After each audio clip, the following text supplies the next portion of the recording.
উত্তলা সচলা চৌধুরী কলেজে নবম এবং দশমের খেলা চলমান। আমরা দেখি আকর্ষণীয় খেলা, আক্রমণ ভাগ, হালকা হালকা করে খেলা হচ্ছে।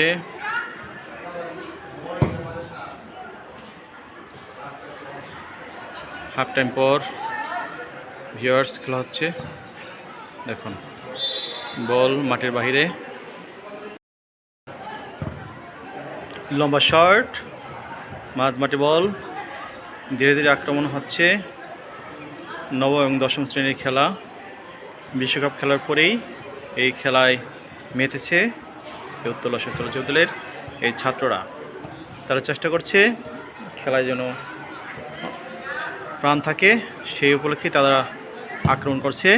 লক্ষ্যভ্রষ্ট শট হয়ে গেল একটি গোল। ওকে।